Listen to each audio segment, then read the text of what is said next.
रहते हैं नर्मदा क्षेत्र दक्षिण तटे, नर्मदा जी के दक्षिण तट में हम लोगों का निवास है। और नर्मदा नदी के किनारे, ऐसे तो नर्मदा जी शिव प्रिय में कल सेल सुतासी, नर्मदा जी शिव की पुत्री हैं, लेकिन शिव के सबसे प्रसिद्ध स्थान नर्मदा जी के किनारे है। और ओंकारेश्वर जैसा ज्योतिर्लिंग क्षेत्र, जो ओंकार अर्थात नर्मदा जी की नाभि और गुच्छी का क्षेत्र माना जाता है, तो ऐसे स्थान में हम नर्मदा जी के दक्षिण तट पर बैठ करके भगवान की ये मनोहर कथा सुन रहे हैं। और इस कथा में भगवती पार्वती जी के द्वारा भगवान शिव से ये पूछा गया कि आप मुझे वही कथा सुनाइए जिस कथा को सुनने के लिए आप कुंभज ऋषि के पास गए थे। तब भगवान शिव जी ध्यानस्थ होते हैं और ध्यानस्थ होने के बाद में बड़े ही प्रेम सहित भगवान का स्मरण करते हुए भगवान की कथा में प्रवेश करते हैं। भगवान शिव कहते हैं, एक बात नहीं मोही सुहानी, यद्यपि मोह बस कहूं भवानी, तुम जो कहा राम को आना, जही सुति गाव धरहि मुनि ध्याना। जब उनके सारे प्रश्न सुन लिए तब भगवान शिव ने कहना प्रारंभ किया कि आपने जो थोड़ा सा संशय डाल दिया वो बात मुझे ठीक नहीं लगी। आपने पूछा कि जिन राम का आपने गुणगान करा, जिन राम जी को आपने सच्चिदानंद घन कहा, जिन राम जी को आपने माता सीता के विरह में विरहवंत देखा, यही सच्चिदानंद घन है? ये तो महाराज दशरथ के पुत्र हैं। तब भगवान कहते हैं कि भगवान की जो लीलाएं होती हैं, जो वो मानव रूप में किया करते हैं, तो उस समय वो वही, जैसे किसी पिक्चर के अंदर कोई किरदार निभाए तो उस किरदार को जितने डूब के निभाएगा वो किरदार का उतना अच्छा आनंद आएगा। यदि कोई एक हाथ पांव वाला कलाकार भी अगर लंगड़े का रोल करे तो वो उसको पूरी शिद्दत से करना चाहेगा ताकि पक्का लंगड़ा लगे। तो भगवान जब इस संसार में मानव लीला करते हैं तो वो इस बात का ध्यान रखते हैं कि मेरी ये लीला में परफेक्शन होना चाहिए। तो भगवान शिव कहते हैं कि तुमने जो मोह करा, जो तुम्हारे मन में संशय आया, मैं उसके बारे में कुछ बताता हूं। कहते हैं कि भगवान का जो गुण है ये बड़े बड़े ज्ञानियों को ज्ञान और वैराग्य देने वाला है, लेकिन जो पाखंडी लोग हैं, जो मूर्ख लोग हैं, इनके मन में संशय पैदा कर देने वाला है। इनको तो उल्टा तर्क और वितर्क में लगा देने वाला है। ऐसे लोग क्या करते हैं, ऐसे लोग तरह तरह की बातें करेंगे और बातें करने के बाद में फिर यहां की टांग निकालेंगे, वहां की टांग निकालेंगे। कई लोग हमसे भी पूछा करते हैं, महाराज जी आप बताइए उनके दादा का नाम क्या था, परदादा का नाम क्या था, फलाने के भाई का नाम क्या था। मैं हाथ जोड़कर कहता हूं, भैया अगर इतना सारा जानने से राम मेरे को समझ में आ जाए तो ठीक है, और नहीं तो केवल राम को ही जानो ना, बाकी का किसको जानना है। संसार में कितने लोग आए, कितने लोग चले गए, लेकिन जिन्होंने मानव का चरित्र ऐसा गढ़ करके गए हैं, यानी रामचरितमानस ये नाम है इस ग्रंथ का, लेकिन विशेषता ये है कि इसको अगर उल्टा लिख दिया जाए, मानस चरित्र राम, मानव का चरित्र कैसा होना चाहिए, राम के जैसा होना चाहिए। राम के इस राम कथा में कोई भी एक भी पात्र ऐसा नहीं है जिसको आप यह कह सकें कि इसने इसका चरित्र उत्तम नहीं किया। आप लक्ष्मण जी को अगर देखें तो वो जीवन भर भाई के साथ रहे, है ना, और उनकी पत्नी इतने वर्षों तक अयोध्या में रही लक्ष्मण जी की राह निहारते हुए, 14 वर्षों तक, क्योंकि वो सेवा के लिए गए।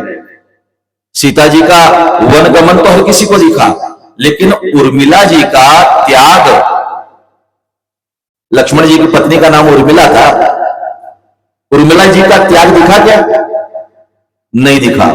उन्होंने कितना त्याग करा?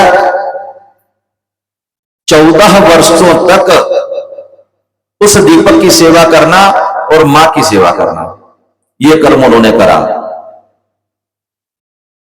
वैसे ही अगर देखें तो भरत जी का त्याग कम है क्या? भरत जी ने तो राजपद मिलने के बाद में राजपद को ठोकर मार दी और स्वयं कहां पे बैठे? भगवान के सिंहासन के नीचे भी जमीन बनाकर। तो हमारे ऋषियों ने, हमारे मुनियों ने इस ग्रंथ की रचना इसी कारण से की थी कि एक घर में 4 भाई बहन तो होते ही हैं। तो अगर हमारे देश के लोग रामचरितमानस का अध्ययन करेंगे, अगर बेटियां करेंगी, तो उनके जीवन का चरित्र सीता और मिला मांडवी सुकृति ऐसा हो जाएगा। और माताएं अध्ययन करेंगी तो महारानी सुनैना और महारानी कौशल्या जैसा उनका जीवन हो जाएगा। अगर बच्चे लड़के करेंगे तो उनका चरित्र हनुमान, अंगद, सुग्रीव, राम, लक्ष्मण, भरत और शत्रुघ्न के जैसा हो जाएगा। और अगर वृद्धजन करेंगे तो उनका जीवन वशिष्ठ के जैसा हो जाएगा, दशरथ और जनक जी के जैसा हो जाएगा। जनक जी को विदेह कहा जाता है, जो देह में रहते हुए विदेह भगवान में मिले हुए। अब आप सोचे कि इतने अच्छे अच्छे पात्र रामचरितमानस में हैं, लेकिन आज के टाइम में लोग फायदा क्या उठाते हैं रामचरितमानस का मालूम है? एक बार की बात है, ये तो मैंने भी देखा है, लेकिन नारद जी की बात बता रहा हूं। नारद जी एक बार आए धरती पर।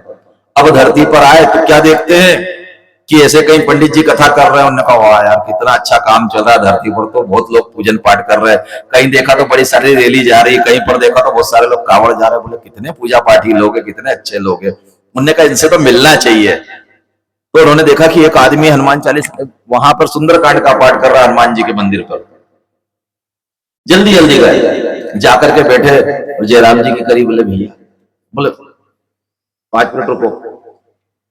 अब नारद जी बैठे रहे मनी मन नारायण नारायण करते हुए, थोड़ी देर तक बैठे रहे। उसने पाठ खत्म करा।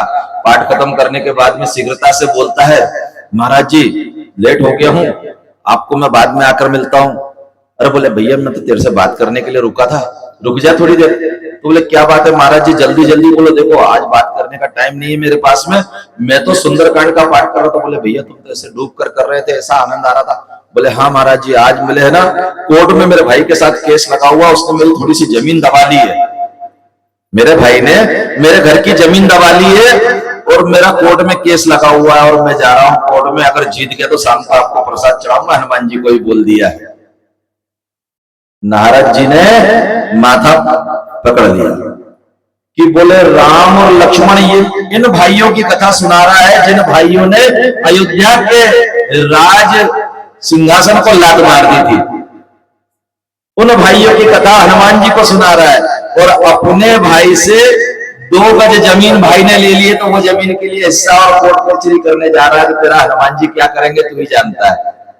नारद जी को बड़ा दुख हुआ कि ऐसे सुंदर ग्रंथ का, ऐसे सुंदर हनुमान चालीसा और ऐसे अच्छे पात्रों का ये कलयुगी लोग अपने भाइयों से कोर्ट कचहरी में जीतने के लिए, अपने ही अड़ोसियों और पड़ोसियों से जीतने के लिए सुंदरकांड का पाठ कर रहे हैं और ऐसे कर्म कर रहे हैं। तो ऐसे सत्कर्म कलयुग में बहुत सारे लोग करा करते हैं, जो है तो वास्तव में दुष्कर्म, यानी दूसरे को नीचा दिखाने के लिए किया गया कर्म।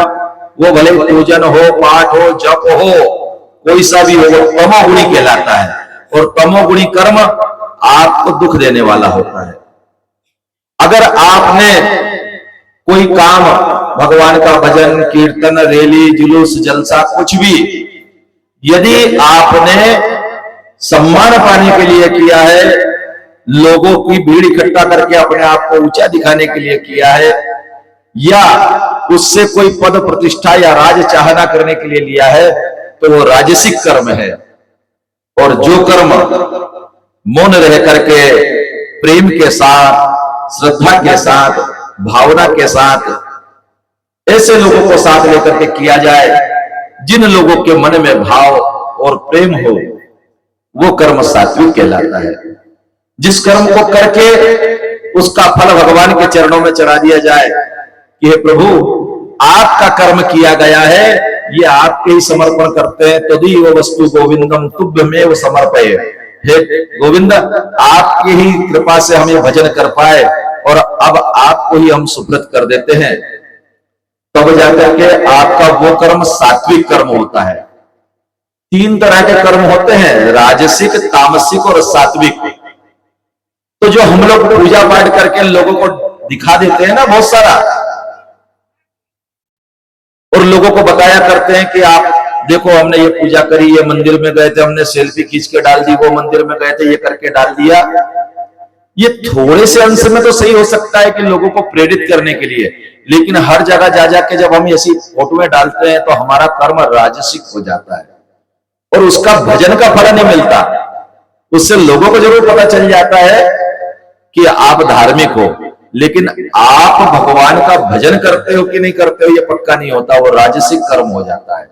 इसलिए कुछ चीजों को हमारे ग्रंथकारों ने, हमारे शास्त्रकारों ने यह कहा है कि इन बातों को छुपाना चाहिए। जैसे पैसा, धन छुपाना चाहिए। और एक बात आपसे निवेदन करूं कि पैसे को जो माताएं घर में भोजन बनाती है ना, तो अपने मसाले के डिब्बे में जरूर रखा करो, थोड़े बहुत कड़क नोट 1 2 4।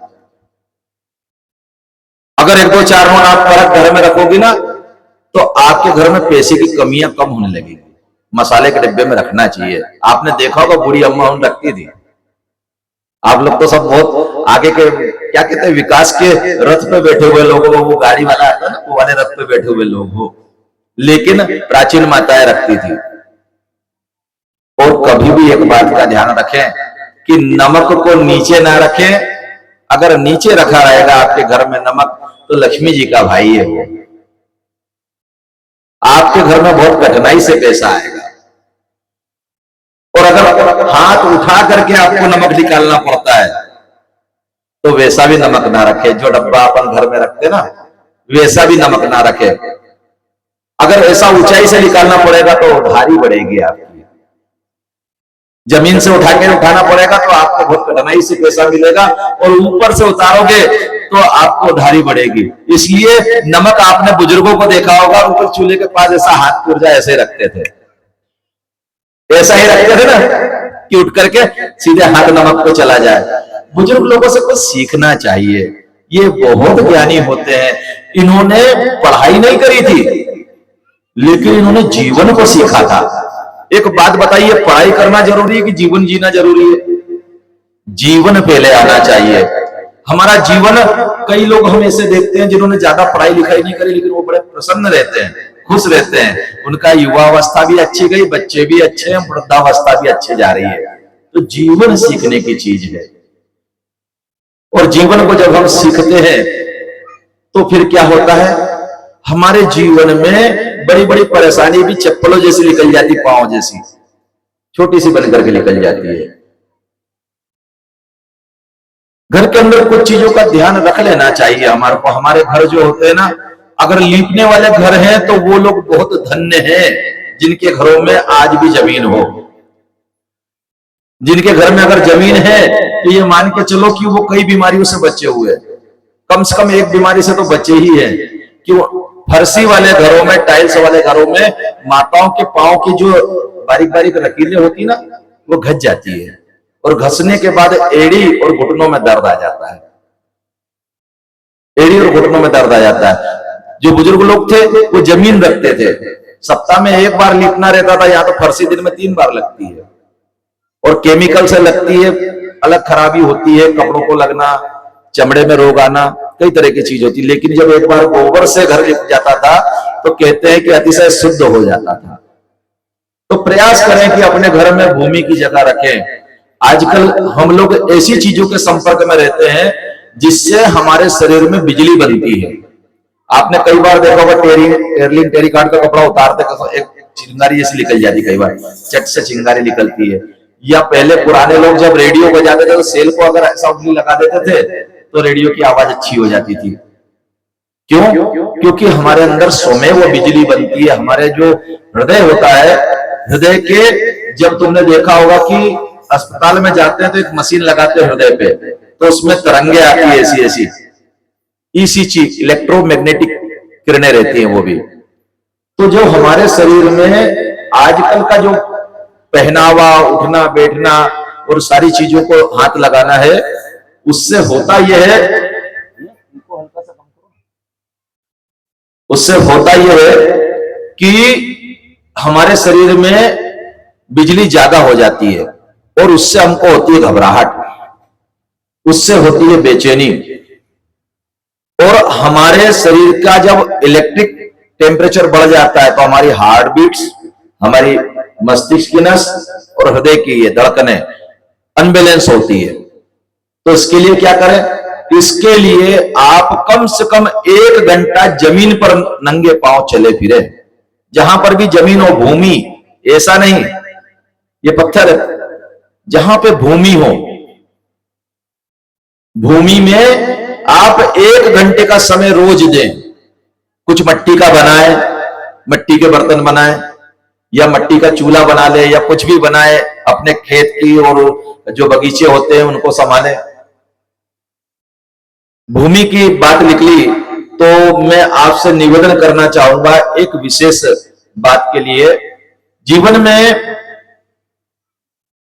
कई बार ऐसा होता है कि हमारे पास आंखें होती है लेकिन हम वो नहीं देख पाते जो हमें देखना चाहिए। क्यों? क्योंकि इस दुनिया में जो दिखाया जाता है हम वो देखते हैं और हम अपने जीवन के व्यापार में, घर गृहस्थी में इतने उलझे हुए होते हैं कि हमको समझ ही नहीं आता कि हमें करना क्या था और हम कहां से कहां पहुंच गए। आपने अमृत जल के बारे में कहा था कि अमृत जल के बारे में बताना, तो पहले जल से मन बनता है और अन्न से तन बनता है। तो पहला तत्व है भूमि। भूमि तत्व के अंतर्गत आता है पहले अन्न। तो आजकल जो अन्न हम खा रहे हैं उस अन्न के बारे में समझते हैं, क्योंकि कथा वही जो जीवन में उतर जाए। कथा कौन सी? जो जीवन में उतर जाए, जिसको सुनने के बाद आज से ही हमारे अंदर परिवर्तन आना चाहिए। अगर आज से नहीं आया तो फिर कथा सुनी ही नहीं, कथा समझी ही नहीं।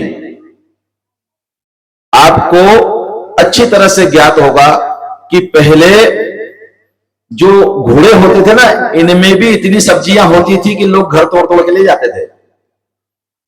घोड़े तो अभी भी हैं, लेकिन क्या सब्जियां होती है? नहीं। पहले आप गांव के पास से निकल जाओ, खेतों के पास से जो झाड़ियां होती थी उसमें कंदूरी, उसमें करेले, उसमें तरह तरह की सब्जियां लगी होती थी।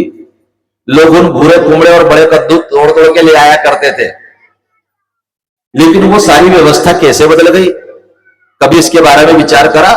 आपके यहां की जो जमीन थी वो जमीन कभी आपको सब्जी और भाजी दिया करती थी, लेकिन अब क्या है? अब गाजर घास देती है। गाजर घास ही देती है ना। सब्जी भाजी, दूधिया और बथुए की भाजी, ये सारी चीजें मिलती थी, अब मिलती हैं नहीं। क्यों? क्या कोई ऐसी बात तो नहीं जो हम समझ नहीं पाए, जो हम देख नहीं पाए, जो हम जान नहीं पाए? थोड़ा सा विचार करते हैं इस बात पे, क्योंकि ये आपके जीवन से जुड़ी बात है। काय से जुड़ी बात है? जीवन से। और जब जीवन की बात हो तो माताओं को ज्यादा ख्याल रखना चाहिए, क्योंकि उनको अपने परिवार की सुरक्षा और उनके उपचार आदि के बारे में हमेशा चिंतन करते रहना चाहिए। तो माताओं को इस बात का ध्यान देना चाहिए कि जब भी जीवन से जुड़ी बात हो तो अपने घर परिवार के लिए ध्यान से सुन ले। आपको मालूम होगा कि पहले जब हमारे देश में देसी अनाज होता था, उस समय देसी अनाज में स्वाद अलग आता था और देसी अनाज की स्थिति यह रहती थी कि व्यक्ति उसको साल भर 2 साल तक रख सकता था। लेकिन आजकल हमारे घर जो अनाज आता है ये कहां से कहां तक आ गया है, इस चीज के बारे में हम देखें एक नजर छोटी सी। कैसे? तो देसी अनाज से हम लोगों को यह बता दिया गया कि हमारे देश में खाने की बहुत कमी है और जब लोगों ने यह मान लिया कि अब हमारे यहां खाने की कमी है, तब उनसे कहा गया कि हम हरित क्रांति में प्रवेश करेंगे और यूरिया और डीएपी डाल करके हमारे देश की जमीन को नुकसान पहुंचाया जाने लगा। और जो गेहूं आता था बाहर से, विदेशों से, उस गेहूं के अंदर कचरे के रूप में गाजर घास के बीज पहुंचा दिए गए। क्या पहुंचाए गए? गाजर घास के बीज। जब वो गेहूं के कचरे साफ करके हमारी माताओं ने घूड़े पे डाला तो घूड़े से फैलते फैलते आधे भारत में फैल गए, बल्कि 80% भारत में फैल गए। ये आपको मालूम है कब से आना शुरू हुआ? वो लाल गेहूं खाए उसके बाद से आए ना गाजर घास। याद है कि नहीं है? लेकिन हम लोग ध्यान नहीं दे पाते। ये गाजर घास क्या करती है? हमारे यहां पर पहले चिरोटा होता था बड़ा बड़ा, उसकी सब्जी बन जाती थी, दूधिया होती थी, उसके बाद में दूसरी दूसरी ऐसी वनस्पतियां होती थी कि बरसात के दिनों में हमारे आजू बाजू के लोग उसी को तोड़ तोड़कर खाया करते थे। याद है कि नहीं आप लोगों को? तो वो सारी की सारी जो वनस्पति की सब्जियां थी वो सब नष्ट हो गई, वो सारी नष्ट हो गई। क्यों? क्योंकि हमने वो लाल गेहूं खाया और गाजर घास उगी। अब क्या हुआ कि जब वो गेहूं उगने लगे, अनाज उगने लगा, तो उन्होंने कहा नहीं नहीं ये फसल कम देता है, हमको क्या चाहिए? संकर बीज चाहिए। संकर बीज आए। संकर बीज के बाद में क्या हुआ कि नहीं नहीं ये भी कम फसल देते हैं, अब हम कौन सा बीज बोएंगे? हाइब्रिड। अब हाइब्रिड बीज की एक विशेषता यह है कि उसको एक बार बो दो, उसकी बिजाई नहीं बनती। मालूम है कि नहीं आप लोगों को? अब जो हम अनाज खाते हैं, देखिए अभी इसके गहराई में हम जाएंगे। अभी जो अनाज हम खाते हैं उस अनाज का बीज नहीं बनता है। हर साल किसानों को बीज लाना पड़ता है। जो लोग भी किसानी से जुड़े होंगे उनको मालूम होगा कि किसान बीज लेकर के आते हैं हर साल और बोते हैं। दिखने को बड़ी सामान्य सी चीज है ना। जरा विचार करो कि ये जो गेहूं बोया इस साल या जो अनाज बोया, वो गेहूं का बीज नहीं बन रहा, आपको बीज दूसरा लाना है, वो केवल खाने के काम आ रहा।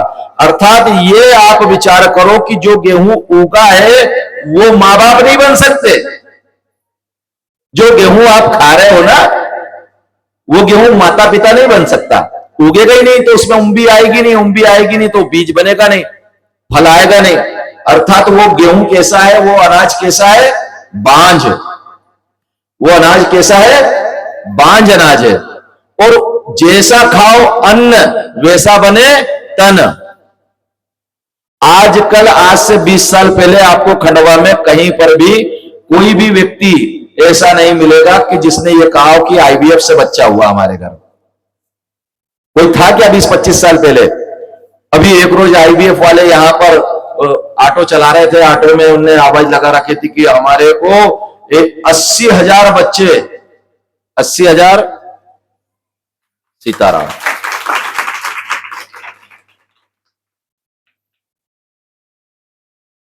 हमारे राजू भाई देवी भागवत में भैया का बहुत तन मन का सहयोग रहता है और धन से भी सहयोग करते हैं। राजू भाई आए हैं और ये देवी भागवत के कार्यकर्ता है, मां के सेवक हैं।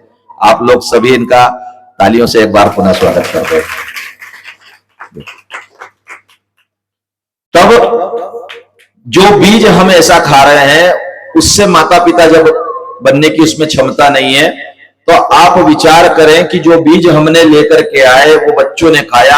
अब जो बच्चे 25-30 साल के हो गए, लगभग 30 से 35 साल से हम लोग वो अनाज खा रहे हैं जो स्वयं बांझ है। और उसके बाद क्या हुआ कि वो अनाज खाने के बाद में हमारे चारों तरफ आईवीएफ सेंटर खुल गए कि बच्चा पैदा कराने का। वो बच्चा पैदा कराने वाले बोलते कि 80,000 बच्चे पैदा कराने का सफल अनुभव। क्या कहा उन्होंने? 80,000 बच्चे, और एक बच्चे के लिए लगभग 4 लाख रुपए लग जाते हैं। कितने? 4 लाख रुपए। अब 80,000 बच्चों का अगर उनका अनुभव है, इसका मतलब यह हुआ कि 1,60,000 स्त्री पुरुष माता पिता नहीं बन पाते। अब समझ में आया वो अनाज का क्या हो रहा है। अनाज में 3 तत्व होते हैं। अब हम कथा में घुसेंगे, वापिस प्रवेश करेंगे। अनाज में 3 तत्व होते हैं, वही 3 तत्व हम में भी होते हैं। कौन से 3 तत्व? ब्रह्मा जी, विष्णु भगवान और शिव जी। ये जो शिव जी है ना, इनका काम है रक्षण करने का, ये रक्षा करा करते हैं। तो हमारे जो ये चमड़ा वगैरह जो शरीर का ऊपर का जो अवयव है, ये तरह तरह के बीमारियों से, मक्खियों से, बैक्टीरिया से हमारी रक्षा करता है। ये शिव तत्व है। हमारे ऊपर का तत्व कौन सा है? शिव तत्व है। और ये जो दिख रहा है आकार शरीर रूप में, ये कौन सा तत्व है? आपके और हमारे सबके। ये कौन सा तत्व है? विष्णु तत्व है। और हमारे अंदर जो चेतना आती है जिससे कि स्त्री और पुरुष माता पिता बन पाते हैं, वो तत्व होता है ब्रह्मा तत्व। क्योंकि ब्रह्मा जी का काम क्या है? संसार की रचना करना। तो माता पिता बनने का जो व्यक्ति के अंदर शक्ति होती है, वो शक्ति समाप्त हो रही धीरे धीरे। क्योंकि अन्न कैसा खा रहे हैं? मरा हुआ। बाज अन्न खा रहे हैं तो कैसे बनेंगे? एक बात बताइए कि जिसके अंदर ब्रह्म तत्व है ही नहीं, वो गेहूं, वो सरसों, वो चीजें उग नहीं सकती जमीन में से। अगर उग जाए तो केवल झाड़ उगेगा, उसमें फल नहीं आएगा। तो आप अगर उसको खा रहे हो तो आप कैसे होगे? कुछ समझ आई मेरी बात? और आपके बच्चे 25, 25, 30, 30 साल से खा रहे हैं। यदि वो माता पिता बन रहे तो ये मान के चलो कि आपके ऊपर भगवान की कृपा है। नहीं तो 30 साल से खाने के बाद में माता पिता नहीं बनते वो। तो अब तो बचाया जा सकता है। अगर आपको पता चल गया कि बांझ अनाज खा रहे हैं हम, तो कम से कम अपने घर की छोटी सी बगिया तो बना सकते हैं। सामूहिक जगह पे एक बगिया बना सकते हैं। आप लोगों की कॉलोनियों में बगीचे हैं, उसमें एक बगिया बनाइए और देसी बीज लगाइए। भले ही दो खाने को मिले, लेकिन बीज तो बचे रहेंगे। बीज तो बनाए जा सकते हैं। अगर ये कथा समझ नहीं आई तो आने वाली पीढ़ी में आपको बच्चे आईवीएफ से ही होंगे, चिंता मत करना। अगर कथा समझना हो तो समझ जाना, नहीं तो आने वाली पीढ़ियों में बच्चे कैसे होंगे? उन्होंने कहा भैया हमने तो ऑनलाइन मंगाया है। कैसा? तो बोले ये उसके अंदर फार्मूले थे, इतनी हाइट रहेगी, ऐसी आंख रहेगी, ऐसी कान रहेगी और ऐसा सब कुछ रहेगा। और मैं आपको बताऊं कि असुरों की ये योजना है आज के समय में। आपको चेतावनी दे रहा हूं कि असुरों की यह योजना है कि आपकी बेटियों को समाप्त करना चाहते हैं।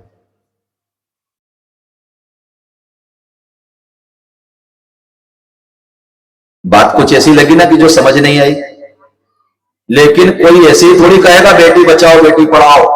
किसी ने कहा है तो उसकी बात को समझने का प्रयास करो। उसने बचाओ बोला है, आप पढ़ाओ पे ध्यान दे रहे हो केवल। उस व्यक्ति ने बचाओ बोला है और आप देखो जब से उसने बचाओ बोला उससे महिलाओं के कितने अपराध बढ़े तब से अभी तक। कैसे कैसे अपराध हो रहे हैं। मैं तो ये कहता हूं कि बच्चियों को अकेले छोड़ने की आवश्यकता नहीं है। आपको मालूम नहीं दुनिया में ऐसे ऐसे लोग हैं जो बच्चों को पकड़ के ले जाते हैं और पकड़ के ले जाने के बाद में जब वो बच्चों को मारते हैं और मारने के बाद जब बच्चे रोते हैं घबराहट में, डर में, तब इनके शरीर में एक केमिकल बनता है। वो केमिकल को निकाल के बच्चों की हत्या करने के बाद वो केमिकल निकाल करके उसको रिफाइंड करने के बाद में पीते हैं तो 80-80 साल की उम्र में हीरो हीरोइन जैसे नए दिखते हैं। वो ये सब वो ही करते हैं। आपको मेरी बातें समझ नहीं बैठेंगी। क्यों? क्योंकि कथा करने वाले आपको मीठी मीठी बात बोलते हैं और फार्मूले बताते हैं। सच बोलने के लिए बड़ी बात लगती है और सच को अगर समझ करके, सुन करके उस पर अमल कर सके और उसको अपने आप को बचा सके तो सबसे अच्छी बात है। अगर सच को सुन करके चले गए तो जैसे अंधा था धृतराष्ट्र, उस समय का राजा, त्रेता द्वापर युग का राजा अंधा था, उसने देखा नहीं। तो अब इस बार का हम ये मानने की चलेंगे कि प्रजातंत्र है तो अंधा भी है और बहरा भी है। बोलो सीताराम। क्योंकि प्रजातंत्र में प्रजा ही राजा होती है, तो प्रजातंत्र में अंधे भी हैं और बहरे भी हैं कि सच को सुन ना सके, सच को समझ ना सके। मैं आपसे निवेदन कर रहा हूं कि अपनी बच्चियों के लिए ध्यान रखो। आप बहुत अच्छे स्थान पर रहते हैं, यहां पर हर किसी व्यक्ति को आने जाने की परमिशन नहीं है, लेकिन फिर भी ध्यान रखो कि इस प्रकार के कर्म हो रहे हैं, आज भी हो रहे हैं और अच्छे स्तर पर हो रहे हैं। और यदि अपने बच्चों के बच्चों को देखना चाहते हो तो बच्चों को देसी चीजें खिलाना शुरू करो। क्यों? क्योंकि आपकी हाइब्रिड वाली चीजों में तरह तरह की मिलावट है। तो प्रयास करो कि अपनी छोटी सी बगिया बनाए, 4-6 जन मिलकर के रोज रोज उसके अंदर कुछ कुछ लगाए। एक एक दो रोज की आड़ में एक सब्जी हो जाएगी तो क्या खराबी है। और देसी बीजों से लगाए। जो मैंने आपसे निवेदन करा तीन तत्वों की बात है, ब्रह्मा, विष्णु और शिव। ये तीनों ही तत्व हर किसी के अंदर चलते हैं। जो बीज होता है ना, आपने देखा होगा बीज के ऊपर का जो कवर होता है, वो कवर है शिव तत्व। अगर वो छिल जाए तो बीज उगता नहीं है, अगर वो छिल जाए तो घुन लग जाता है, अर्थात शिव तत्व हटने के साथ में बीज खराब होने लगता है। लेकिन जो उसके बीच में छोटा सा रहता है, चने वगैरह में कभी देखने में आता है छोटा सा, वो है ब्रह्म तत्व। वो बीज को उगाता है और उसमें फल पैदा करता है, उसमें दाने पैदा करता है। तो वो तत्व है। आजकल हमने एक तत्व तो हमारे को पहले ही खत्म करके दे रहे थे। अब आजकल के लोग बड़े साफ सफाई वाले हो गए। क्या साफ सफाई वाले हो गए? तो पुराने लोग जो खाते थे ना, छिलके वाली दाल खा लेते थे, लेकिन आजकल के लोगों को पॉलिश वाली चाहिए। आपको मालूम है, ऊपर का शिव तत्व भी निकाल के चाहिए। वो पहले आपकी इम्यूनिटी बढ़ाता था, आपको रोगों से बचाता था। अब आपने छिलके वाली चीज छोड़ करके पॉलिश वाली चीज खाना शुरू कर दिया, तो अब आपको क्या मिलते हैं? हर 15 रोज में डॉक्टर के पास बच्चों को, 8 रोज में खुद को, 15 रोज में दूसरे को डॉक्टरों के घर आना जाना लगा रहता है। क्यों? क्योंकि हमारे शरीर में रोग प्रतिरोधक क्षमता बनना बंद हो गई। तो इन बातों का भी हमको ध्यान रखना पड़ेगा। कथा केवल ये नहीं कि आपने आए और भगवान की मीठी मीठी बात सुनी।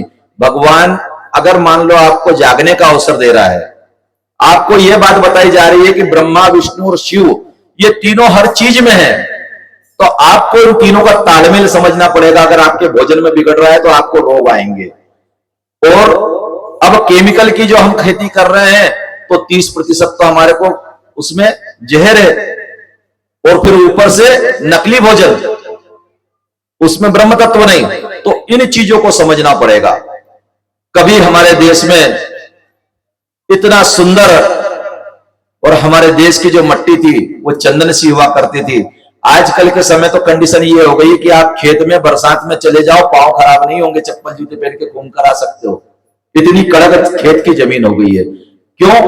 क्योंकि हमने उसमें केमिकल डाला, और नीचे तक उसके जो केचुए थे, जो उसको हमेशा पोली और नरम रखते थे, वो केचुए 40 मीटर नीचे चले गए हैं। और केचुए की समाधि काहे से खुलती है? केचुए की समाधि खुलती है गाय के गोबर से। गाय का गोबर रहेगा तो केचुआ जागेगा, ऊपर आएगा, नहीं तो वो नीचे नीचे जाएगा। तो अब सारे खेतों में क्या है? केमिकल है।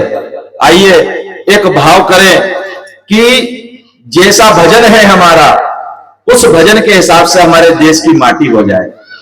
देश की माटी कैसी हो जाए? भजन के जैसी, जैसी भजन में हम निवेदन कर रहे हैं। भूमि भारत की शहीदों का वतन है, रंग बिरंगे फूलों से महका ये चमन है। ऋषि मनीषी संत शासक की